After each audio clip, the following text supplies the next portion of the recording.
Hello and welcome to another Wheel of Time live show. Stacy will be joining us in just a few minutes after she puts Hannah to bed. Lezlie, Anitha, thank you for again joining me today. We're here to talk about the Dragon Reborn, book 3 in the Wheel of Time series. So everyone out there in the chat, let us know in the comments what you guys thought of it. What did you rate it? Lezlie, I know this was a reread for you. Did you like it better on reread or yes? Absolutely. Like Absolutely. Okay, Anitha, what did you think? I I liked it actually a lot. I mean, initially I was worried with um, Perrin's POV because Kramer's voice is same for Rand and Perrin, so it felt like same as Rand's POV in second book, which I did not like. But once we get to Egwene's and Nynaeve's POV, that intrigue and politics with I said I started enjoying it, and Matt took this book to another level for me. I Oh had so much man. fun reading him. I had He just a lot of fun. shone. I never I didn't want to say this in the first two books, but I never liked Matt until this book.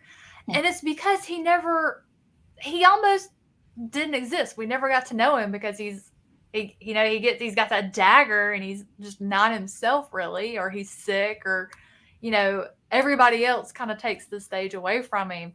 But Yeah. at the end of this book, he just even Tom Maryland, the Gleeman himself, that he's just like, y'all need to give me a little bit of room here. We really get to see his personality and just how playful he is.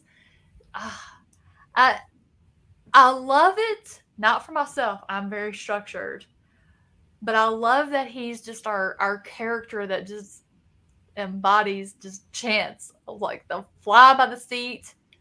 Just you never know what he's gonna do, and I just yeah That's he why I love him and Tom Merlin together.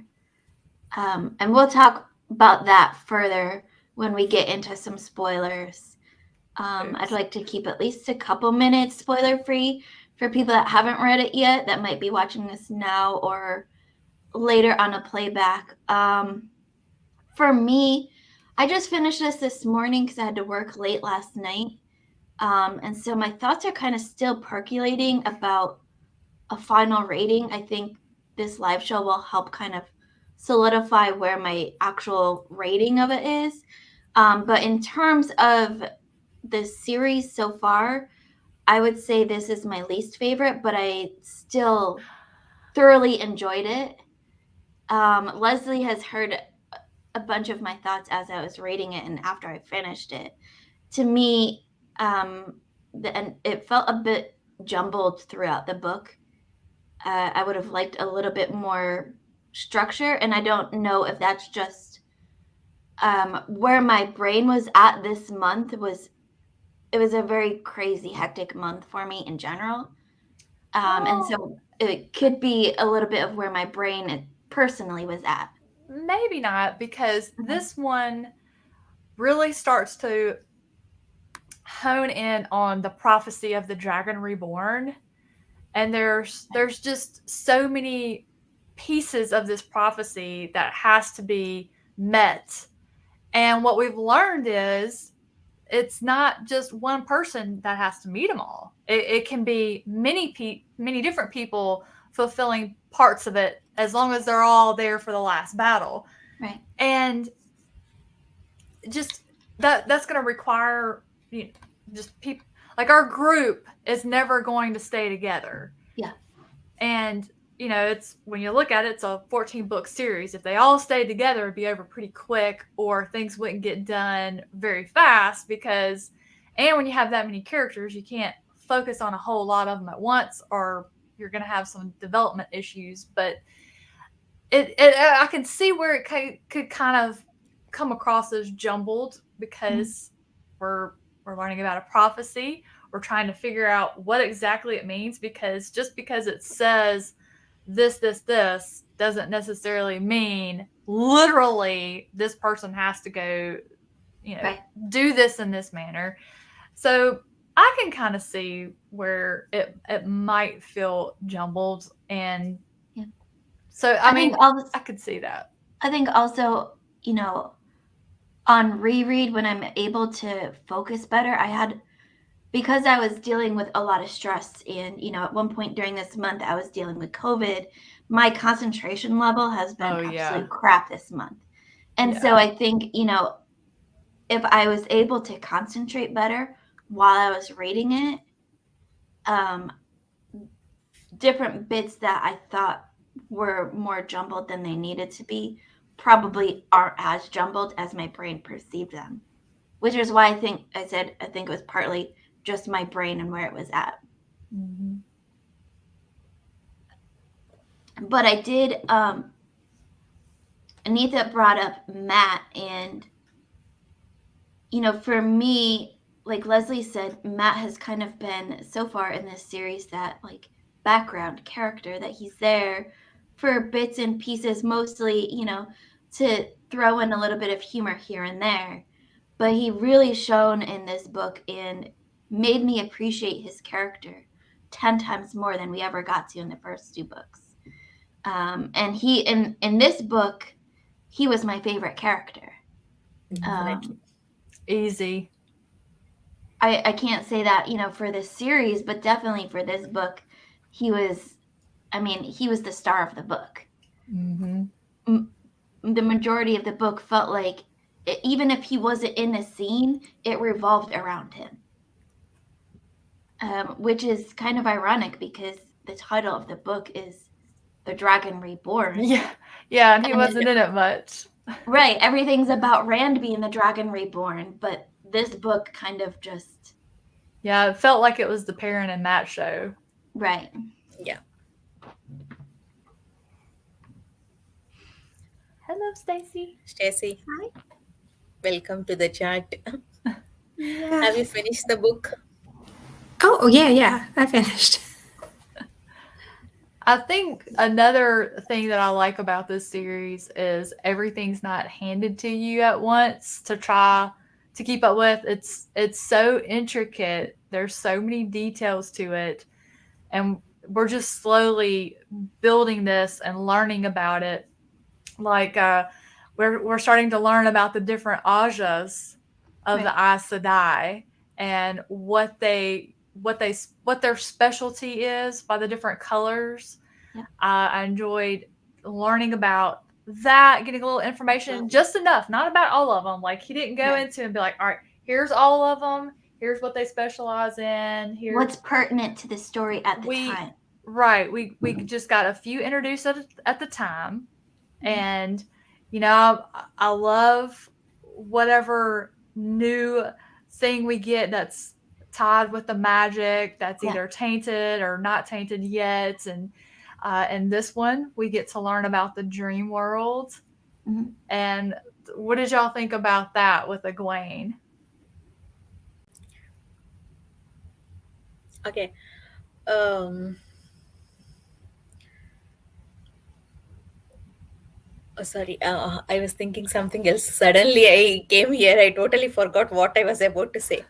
Okay, I actually did not mind that. I liked it actually. I mean, I'm in morning live show. Kiran from No Breeders. She made a point that both Balzaman and Celine are walking into their dreams to manipulate them. I think I like the Jordan, the way he used these dreams, both these antagonists. I mean, he tried to use the dreams to manipulate them, and I think I mean Egwene is still new to this understanding this dream world. She doesn't know what is real and what is dream. I think she'll have a better understanding going forward. But I like the concept of that. I still don't know how that was real. How she is able to without spoilers. Okay, how if you get hurt in dream world, how I mean she gets hurt in real world. That part I still don't know how it happens. But other than that, I am ready to explore it more. Actually, I like the idea of it. Well, that happened if you think back to Eye of the World and The Great Hunt. Anytime Bialzaman would appear and ran Matt or Perrin's dreams, there were times where he Yeah. hurt them in the dream. So because this world, I forget how Telenonriad or however it's pronounced. This world is they when they're in the world, they actually exist in the world. So I loved it. I mean, one of my favorite parts of this book was learning about all the different Aes Sedai and the Aes Sedai magic. And to include the dream world in this, not only with Egwene, but also with Perrin and his wolf dreams, to me was something really special because we don't get a lot of, like, what's special about Perrin compared to Matt and Rand is that he has this connection with the wolves. And in this book, we don't get a lot of that connection outside of the dream world. He's got these wolf dreams now, and that kind of bridged what's happening in this book to what's happened in the first two books with the actual wolves when he's, on his journey. We don't get a lot of that real world interaction with the wolves, so it kind of bridged those two ideas for me. And it kind of, brought the boys, the, men magic into a little bit into the Aes Sedai world because you see the warders and stuff. Yeah, well, Perrin's not actually doesn't come from Satan or Sadar. Yeah. So, but it is with him being able to and I don't believe the dream world was created by that either, which is why I think they can all use it different ways, but end up like his connection with wolves, being a wolf brother and allowing him to be part of the wolf dreams is what enables him to be in the dream world. Whereas Egwene has to use a sangreal to get there. I wonder if both the dream worlds are the same actually. Perrin with they are wolf and Egwene's Teleron-Royd. Yeah, I wonder how the that same. works. Yeah, it's the same because remember they ended up talking to each other. Yeah. Oh yeah, it just connected the two worlds for me.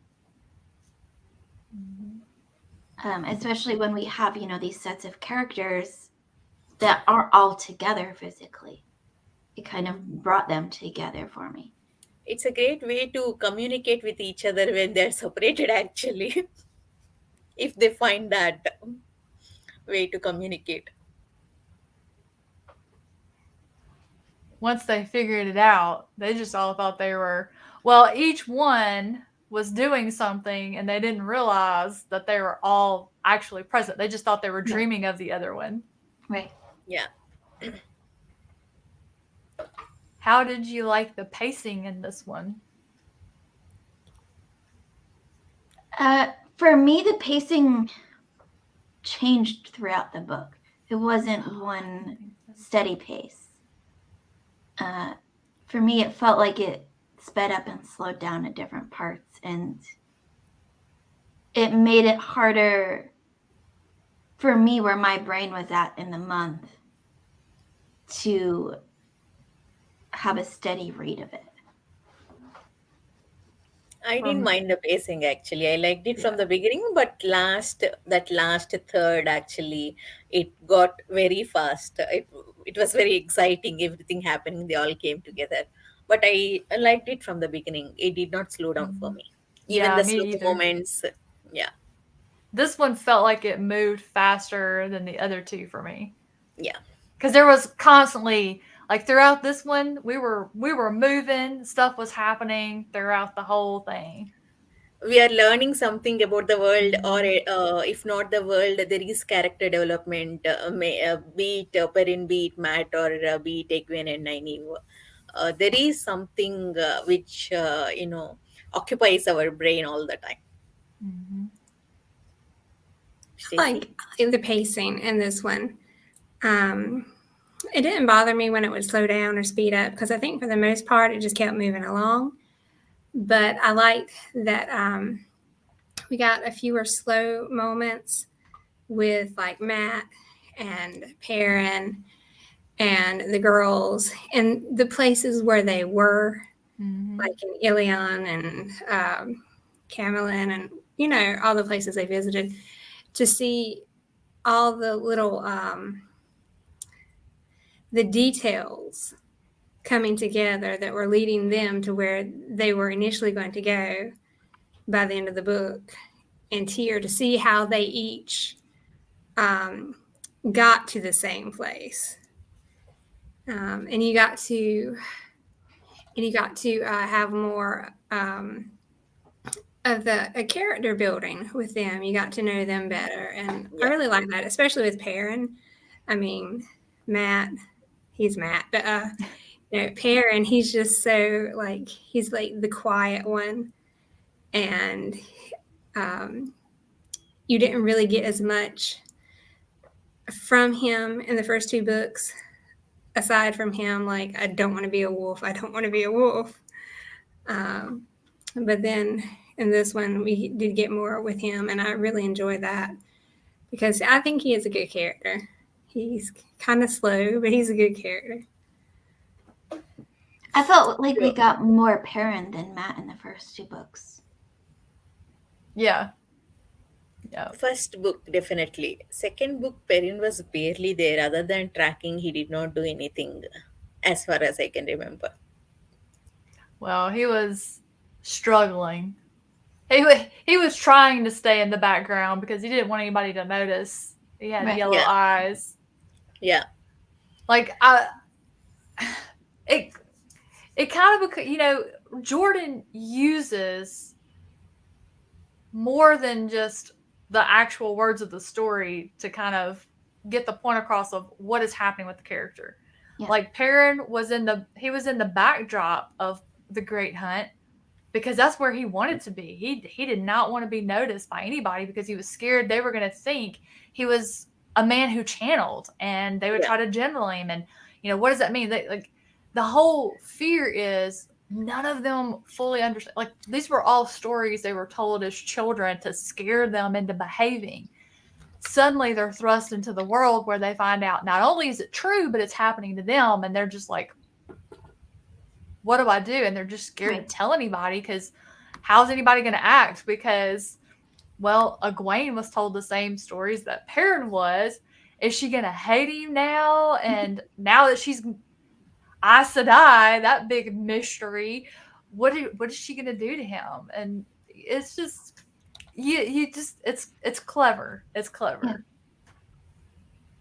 I actually, Jordan is incredible with character work. The way he changed, at least my perception for each character. Matt was, little annoying in book one, and he became my favorite character in this book. And Perrin, I liked Perrin a lot, but I was little frustrated with him in the beginning of this book. The way he changes my perception, he is amazing with that character work. Actually, It's going to be fun to see how that continues to change or not change as you progress through the books, because what the characters we're going to be following along, they're going to be growing up, they're going to be learning new things. So it's going to be fun to see your opinion of characters you like or don't like as the series continues, because that is something he never stops changing. You just continually learn, and as just like in real life, as these characters experience things and learn things, that has an impact on them and it affects their behavior. So that's going to be a real joy to see how that goes forward. And that's why I don't think, like, earlier we were talking about the dream world. we're not supposed to know everything about the dream world yet. We're not supposed to understand everything about their dream world yet, because we're learning about the dream world and the Aes Sedai and everything in this world through the characters as they learn it. And so if we knew everything about the dream world before the characters did, then I wouldn't trust it as much.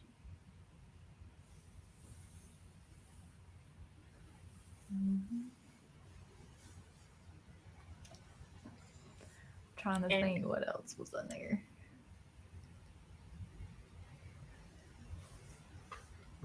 what did you? Okay, you both don't answer. Kate, what did you think of File? Who? That Fail. girl, File Falcon, or what is her original name? Parents With who? Falcon. Yeah. Oh, I can't stand her. Zareen. I mean, even the other live show, everyone said that they hated her. I am the only one who was indifferent to her. I was like, I mean, she did not do anything to for me to start hating her. I wouldn't Yeah, say I hated her because I don't I just, hate characters I- very much. I just didn't like her. She yeah, annoyed the heck out of me. yeah, I yeah, wanted to like shake her. But yeah. I wouldn't say I hated her. Well, it's I just just- like, who is she? You know, can we trust her? I mean, Right. in this book, like, everybody's trust is shaken. Everybody's seeing dark friends everywhere. So, but yeah. I'm actually surprised. Why? I mean, everyone I know found her annoying.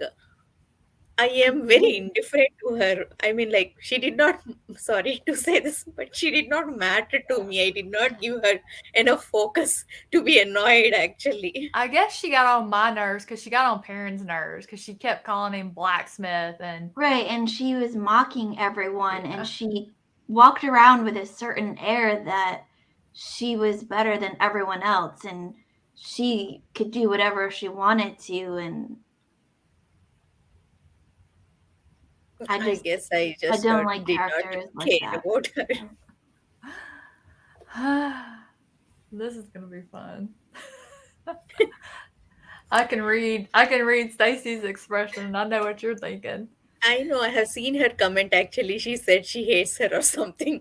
That's I why don't I know hate what. her. I don't hate her. I don't But- like her. I mean, and yeah, I don't like her either. I just Well, let She me doesn't ask give us y'all. much reason to like her. So we know Matt's the favorite character, but as far as all of the characters' storylines, the plot points, did you have a favorite in this book of whoever was doing what, when, and where that you thought was, you know, it was your favorite, you were most interested in seeing how it was gonna shake out at the end? Okay. I mean, as I said, Matt is my favorite character, not just for humor in his character, but the minute he figured that Egwene, Nynaeve, and Elaine were in trouble, he did not hesitate. He was alone. Of course, Tom is with him, but even though Tom wasn't there, he would have come after them to save him. So that. Proactiveness he showed in saving them without any resources, without any help. I love that, actually. That's But the did he really not have any help? Because he's got that luck. luck. And he had the thief catcher that went along with him. Well, I mean, yeah, well, but He wasn't completely alone. did Salazar really do anything though? No, but he was there. It's not like Matt was there alone. He had someone with him. Whether they did something to actually help him or not, Well, I mean, technically, Maybe that's two Matt just different opened the door that Egwene had really was basically about to open herself anyway. See, I thought the story of the girls, Elaine, Egwene, and Nynaeve, Mhm. that was my Yeah. favorite. that's the one that kept my attention the most We- throughout we- the book. Yeah, we learned the most about the new Yeah, stuff we were getting from their storyline. definitely. And I mentioned nobody's trusting anybody. Dark friends are around every corner. But I think what really got to me is these girls showed us just how far the shadow had reached, just how weak the seals of the Dark One's prison really was, because Yeah, his fingers are everywhere, even including Tarvalon. And it's like, oh, the White Tower. Everybody doesn't trust Aes Sedai. They got stuff against them and don't want to have anything to do with them. But that White Tower has always been like this. That's my buffer between me and the Dark One. Right. And to know that the Dark One has the Black Aja in the tower, or had them in the tower, nowhere is safe. Yeah. So our characters, mostly Perrin and Rand have been books 1 and 2. Where can I run? I want to go somewhere and stay away from everybody. Rand doesn't want to be around anybody, so if he channels, he won't hurt anybody. Perrin's scared of this wolf thing that he doesn't understand. They're like, I just want to get away from everybody. This book shows us, doesn't matter where you guys run off to, the Dark One is everywhere. Like this last battle is coming. that's actually a very good point. Even in their in their arc only, we learn that with 13 um, Aes Sedai and 13 Mirador, Dark One can turn anyone who can channel to shadow. With their arc, we have learned that, and we have seen what they are capable of.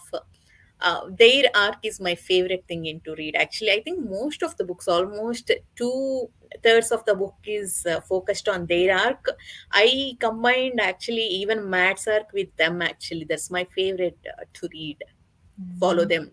We have learned so Me much. too. And even in Tarvalon, what is that? What is that lady's name? Mistress of Novices.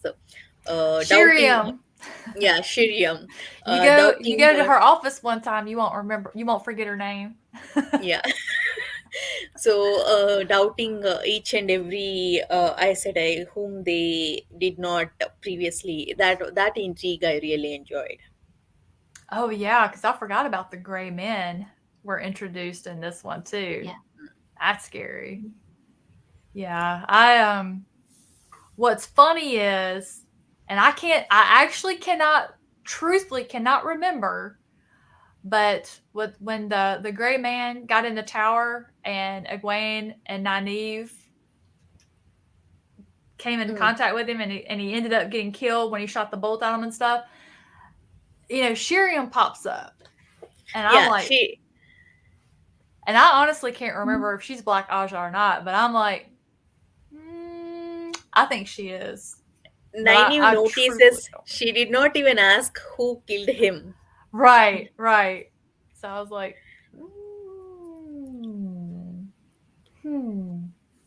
But isn't that crazy? My favorite part for me has to be following the girls and Perrin, simply because they were using Tilan Riyadh, because I love the World of Dreams in the series, because there's so much to it, and I like how it just moved the story along, because they thought they were just dreaming, when in reality they were like seeing what each other was actually doing. And I'm waiting for that to get explored more, because I just enjoy it. But I think with the girls, one of my favorite part was when they were like in Tyr in the stone, and not Elaine, Egwene was going through the dream world, incapacitating the Black Aja members that she was coming across, because they didn't expect it. They thought that she would still that be was such a badass shielded from the one power. Well, they thought they had stolen all the Sangreal, Okay. connected to that world. They didn't know she had that ring. See, my favorite part was when Matt opened the door and then he was like smarting off at them. And they just looked at him and they all lifted him up off the floor with the one power. And they're just staring at him. And he's like, "What? I rescue you He opens and the you door use the and they're bloody like, "Why power are you on me?" here? What are you doing here?" And he's like, "I'm rescuing you." And they're just kind of like, I "Really? got Really?" so tickled. I mean, I just couldn't. I probably reread that scene at least 3 times. It was just, I got so tickled. I loved it. I wanted to talk about that Egwin doing that, but that was spoiler, not spoiler section. But Stacy, what that was actually a very kick-ass move. That actually that made me not doubt Verin anymore because she's the one who gave Terangriel to Egwene.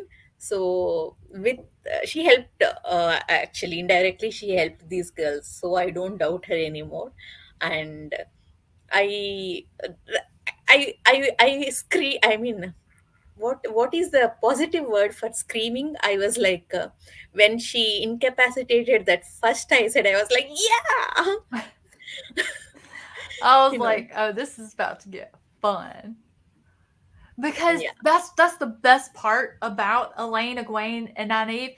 They haven't been through years as novices with all the strict sort of training, brainwashing. They don't have that layer of control that all the other Aes Sedai have. So they're very emotional. And so Egwene's like, "Oh, you thought this was cool when you did it to me. How do you like it?" And she's like whooping her tail. And I was like, "Get I her." agree, Channing. I agree, Channing. They bullied Matt with that, but yeah, I mean, it's cute actually. I like I Matt, mean, but if yeah, Matt didn't deserve it, he'll earn it later.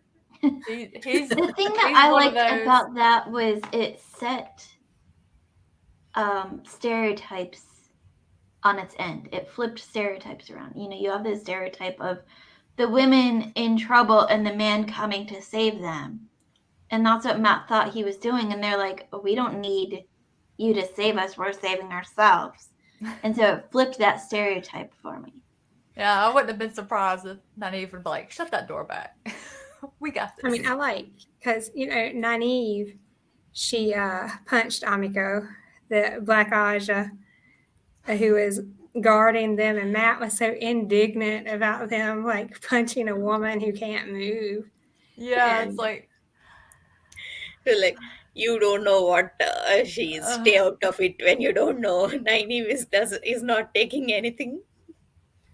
and nope. then Saladar, he's just kind of there like, "Yeah, I'm not getting into this." And Matt's like, "Well, you didn't do anything." And he was like, "Well, I saw you, so I decided not to do anything." Yeah, he's like, I've done enough. Trust me. But my favorite scene with Mac, I mean, the moment I fell in love with him is that fireworks when he threw Oh into the my fire. Oh gosh. my god! I was like, take my heart. Okay, I am in love with this person. I was like, If this was the Mandalorian, Matt is Grogu. He is 100 like with the he's like always wanted to cut one open and mess with it. And that scene at the fire when he just like throws it in and Tom was like, "Oh my god." And when Matt when that when that he woman gave him fireworks and told him that only fools would open that, I was like, Matt will do that. Wait and see. yep, First chance he got. yep. It was fantastic. So funny. So And funny. another scene I really liked was actually when Perrin rescued Ileman from that cage. I Y'all, really liked that part actually. yeah, Uh, that I shows his I character. yeah, I think we'll see a lot of that Isles prophecies, Isles their land, which is more intriguing to me. I hope to see more of them in future weeks. Actually, initially I was very frustrated with Perrin actually when he was not doing anything. Like I don't want to listen to Volser when he was rude to Moraine, but later when he saved Ailman. From then I was like, I liked him. Yeah, well, it's funny because he doesn't trust Moraine because they were raised that Aes Sedai couldn't be trusted. And he's treating her in the way that's why he's keeping the secret about speaking to wolves. He doesn't want to be treated like that. And he doesn't see that he is treating her the way that he himself is afraid of being treated. And, so it's one of those things, but I mean, I kind of find Perrin's storyline a little slow, a little boring, but he's a good guy, and I love his character. I love how methodical he is. He is not an emotional reactor. He did have a very emotional arc in this one, but he doesn't react emotionally. He just wants to think things through, though a lot of times people and the situation doesn't give him enough time to do so. But yeah, he's just a gentle giant. My favorite Perrin moment was when after he becomes the blacksmith's apprentice, and when he goes on after that, he's got to decide whether to use the axe or the blacksmith's hammer, and he kind of weighs the pros and the cons of both tools, and it kind of shows two different sides to Perrin as a character. Yeah, I really like that moment actually when he chose hammer. That was really good. But did anybody else tear up when you got to the part where he's in the dream world and he sees Hopper like jumping in the sky, and he's like, "Oh, Hopper finally got to fly." I was like, "Oh my gosh!" Yeah, that made was me very tear touching. up. Yeah, That made my little heart squeeze a little bit. Gets me every time.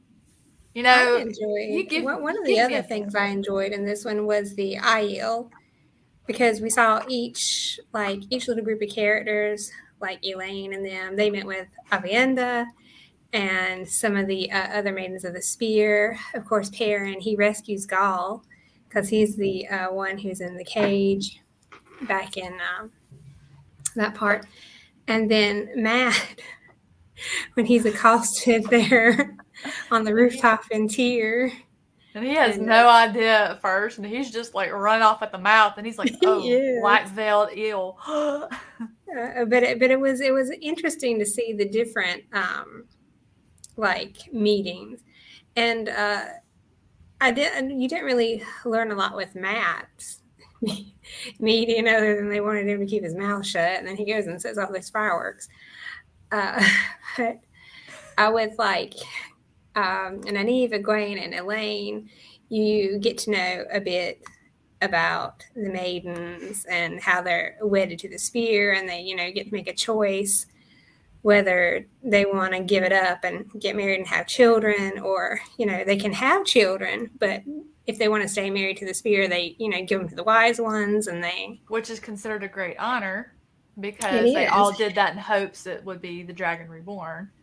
And it was just nice learning a little bit about the culture from the different perspectives as they were meeting with them.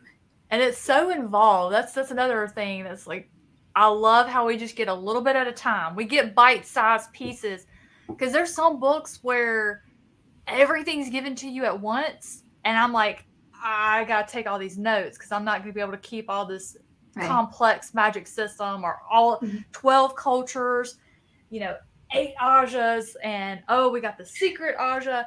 I like them getting it a little bit at a time. I don't feel pressured to have to remember everything at once. And of course, Jordan's going to remind me 1,800 times. But that's what I like about it. I mean, a lot of people criticize Jordan's writing because he repeats himself. Yeah, he definitely repeats himself. For a series that's so long, with books that are individually so long, for me as the kind of reader that I am, with my bad memory, it actually works really well for me because I don't have to remember everything, because I know that it's, everything that he includes in the books is going to be important at some point. He'll tell us when it is important. you come across all these different colors of Ajas and the different Aes Sedai, and we're first introduced to Moraine in the first book, and then we get a little bit more of the Aes Sedai in the second book, and like, okay, we're getting introduced to new characters in this book, and this is going to be important going forward because now we're learning that there's different color Aes Sedais and different color Ajas. But then you get to book 3 and he explains what those different colors mean. And so to me, it's just building on the knowledge that he gives us early on, and it helps me keep track of everything so I don't have to take an entire notebook of notes for each book.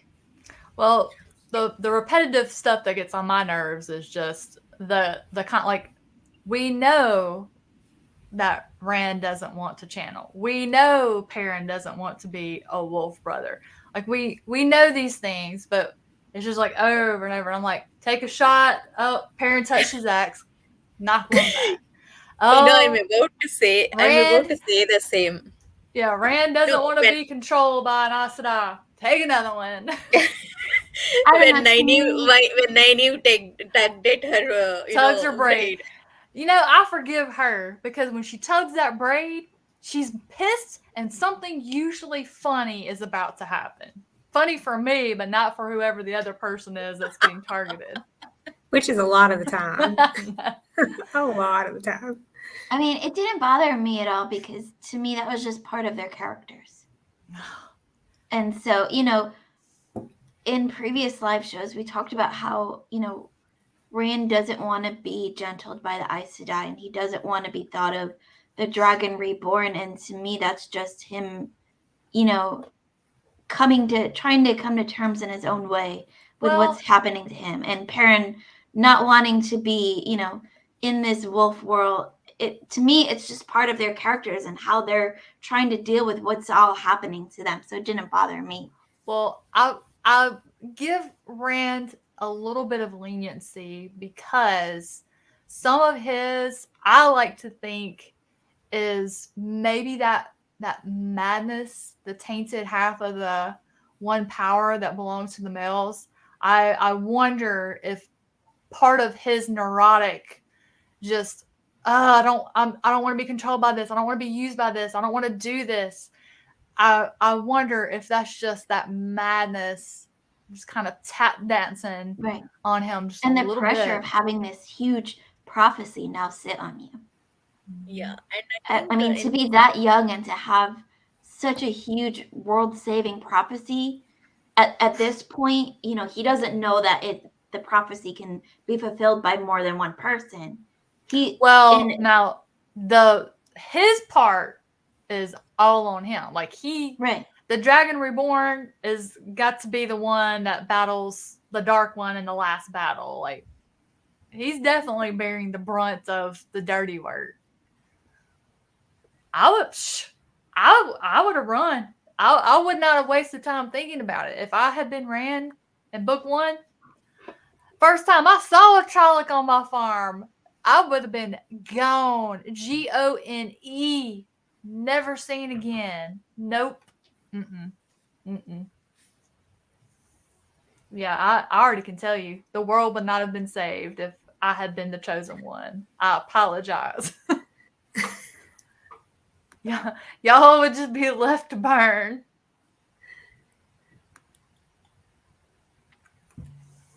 I'm like, What about the Forsaken? How did you feel about meeting them? Because Moraine figured out that when they were in was it Ilion? That the High Lord, the newly raised High Lord that just came into power, was Samael, and he sent not the Gray Men, but the Dark Hounds after Moraine. And then we have the other one that she figured out. I didn't take notes, and my brain's not functioning. But the one that was with Morgaze. That's the one Matt figured out, I think. Or at least, Matt doesn't know he's Forsaken, I think, but he knows that person is wants to kill Elaine. He's which is bad, why he something went to like Tyr. that. But Maureen figured about Ilian and Tyr. Tyr, yeah. So I thought that was, well, I mean, I knew it was coming this time. Well, the last few times I knew it was coming. But the first time I read it, I do remember thinking, well, that's interesting. Because obviously these people, because in the book it doesn't say like where they came from. They just kind of appeared recently and were raised these high positions. So you knew something was up. But then Moraine was like, that's a Forsaken. This guy's a Forsaken.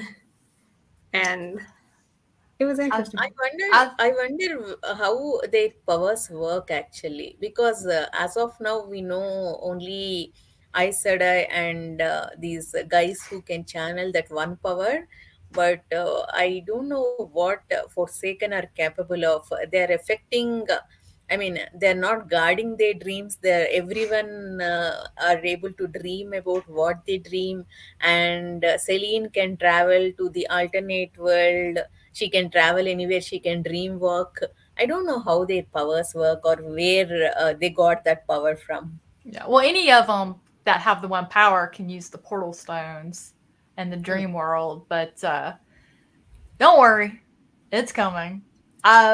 Speaking of land fear, I thought that it was interesting when she had that discussion at the end with Bowserman how she has her own agenda.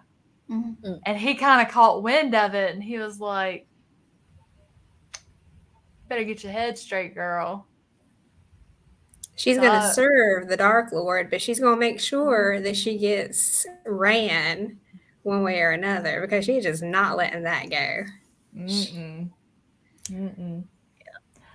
Poor man.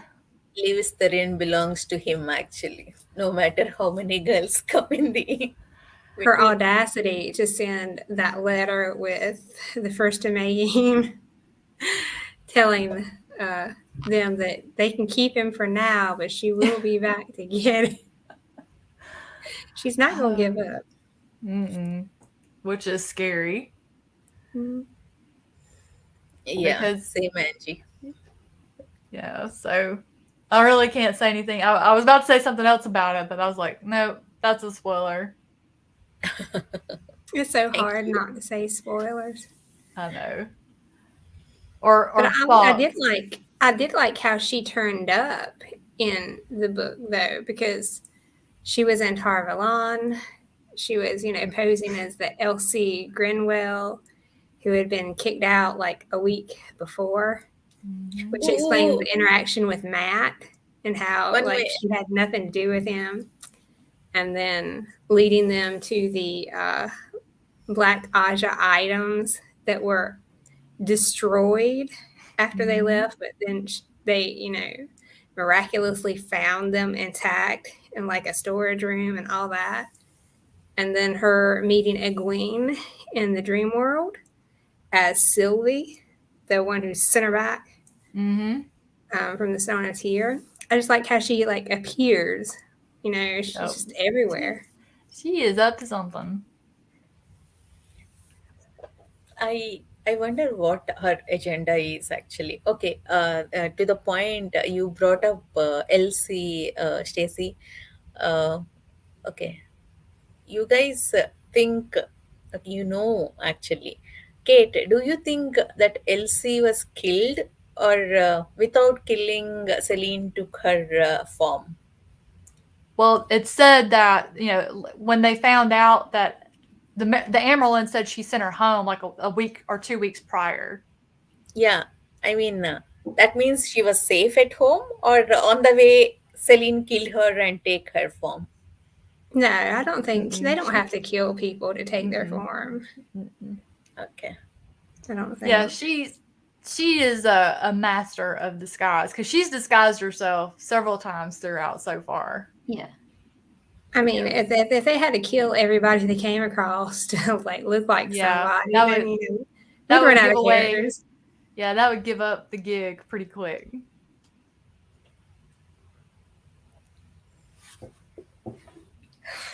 What else?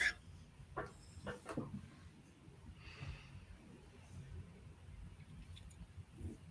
think that was all of my little notes. So I have to ask, because I didn't get an answer from Lezlie earlier. And I don't know if I just missed something because my brain was in a fog this morning when I was finishing the book, but were we just kind of left with Tom Merlin's future dangling again, or did I miss that wrap up? Oh, sorry. I was getting with you. Tom Merlin was sick, so Matt left him with that Right. healer actually. So I Oh. think for now he's safe with that healer. Okay. So he didn't come back together with the, because I know that he was sick and he was left with their version of the wisdom and whatnot. And that was where my brain had left it, and I just wanted to make sure that I didn't miss something after that. No. No, He did when we not got to the end of the comment with book, Tom was still with the healer, and Perrin and Loyal Perrin and Belle still were with still File. at the end. It was only the ones that were in the Stone of Tear that we saw all together at the end of the book. You didn't miss anything. Yeah. No, you would have, if he'd have showed up at the stone, there would have been a lot of cloak fluttering, flapping, so that everyone could see all of the patches that give him away as a Gleeman. A lot of daggers flying. And I think people of the dragon won't allow him, maybe. Well, the people of the dragon love Gleeman. They get to go through the waste. Oh, okay. They're allowed. That was an interesting twist for me. Yeah, I love that. When it was revealed who the people of the dragon were. No comment. That was actually cool. I really like that. Well, I mean, repeatedly throughout the first two books, what did people say when they met Rand? He looked Aiel. Yeah. If you put a veil on the lower half, he'd look Aiel.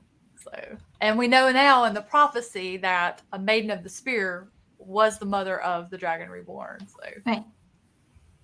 But yeah, it's so fun. Like this, the clever reveals and the timing. Robert Jordan just nails it with this series, in my opinion. Like because you don't get it all at once, and you just get these really cool bits here and there, and it's just such great timing, in my opinion. But I mean, we know I'm a little biased, so. Yeah. I have a question. We talk about all these Otter Hawkwings and other dragon reborns were there, right? All of them belong to different culture, or they're also Aiel people. No, they don't all belong to the same culture. Because remember, Archer Hawkwing, they were in the last book. The Sanchen said they're of his descendants, and they're definitely not Aiel. I think just this round, the prophecy says, okay, this is where our the one, like Rand is supposedly the last battle. Like this is going to be the last turning of the wheel where the Dragon Reborn and the Dark One are gonna. So prophecies keep updated after each Dragon Reborn. Not well, I would say a new prophecy is created as the turning for the new of one. the new age. Got it. Well, and it has, very specific language. It didn't say the Aiel men will follow the dragon. It said the people of the dragon, which references in this instance of the prophecy the Aiel men because of Rand, but it doesn't specify them specifically. Yeah. Which to me is why, like, we had those clues coming up to it, talking about how Rand looked like and everything. But to me, the actual reveal of who the people of the dragon were. But there's also oh yeah, everything makes sense now moment, but also like a, okay, now I'm getting it moment. And there's different, the prophecy is translated differently depending on which land it comes from too. Right. So it's a lot of fun.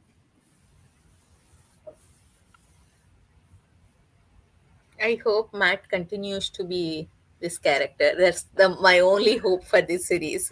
Then I won't give up. Actually, I'll continue to enjoy. Just have to read and find out.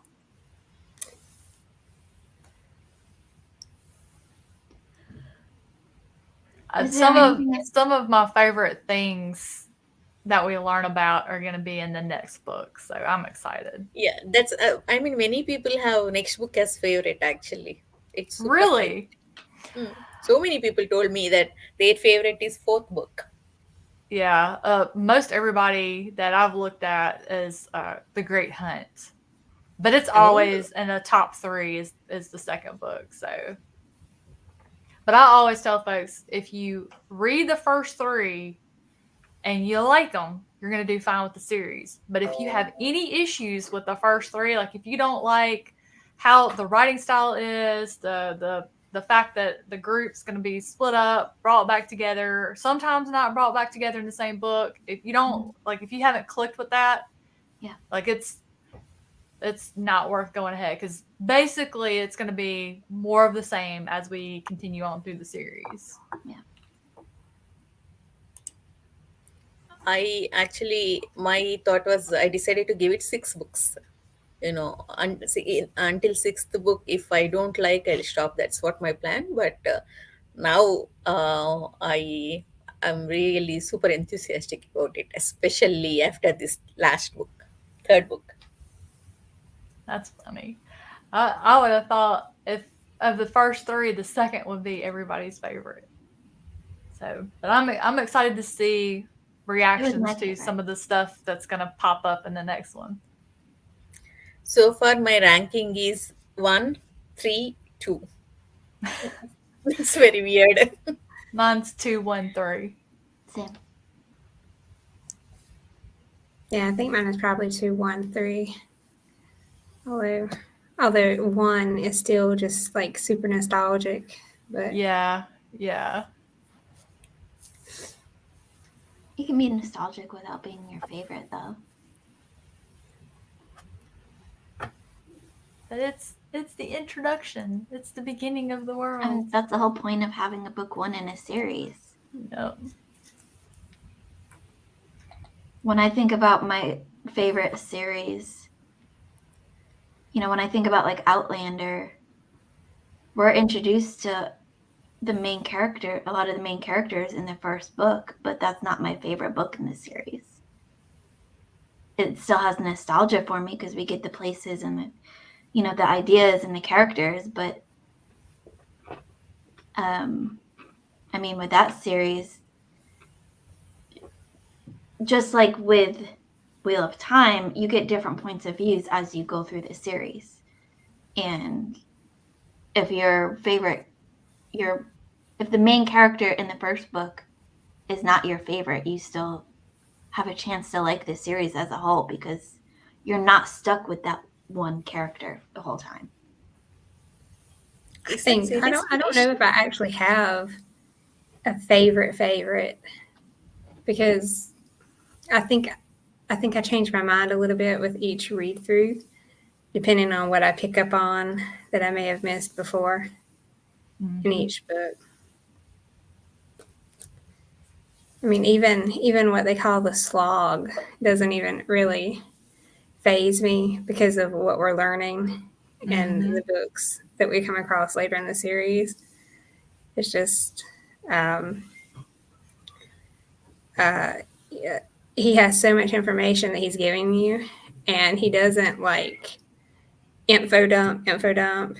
You might get like 3 or 4 pages of like a bunch of information, but it's not done so densely that it puts you off in any way from the story. So I don't know. I don't think I could choose just like one favorite in this series. If you asked me if I had to choose one, I don't think I could pick just one book to be my like penultimate like favorite. That's all right, I guess. That's all right. We are allowed to have multiple favorites.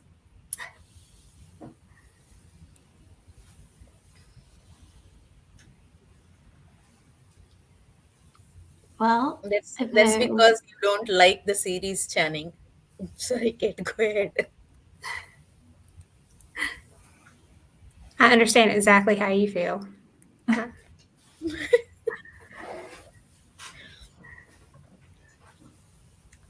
Well, if there is nothing else, I think this is a good point to wrap it up. We've just hit 1 hour. So I'll say thank you to you three for joining me again this week. For everyone in the chat, thanks for joining us. And join us next month for book 4, The Shadow Rising. I look forward to hearing everyone's thoughts. Have a great day. Thanks, everyone. Bye. Bye. Bye.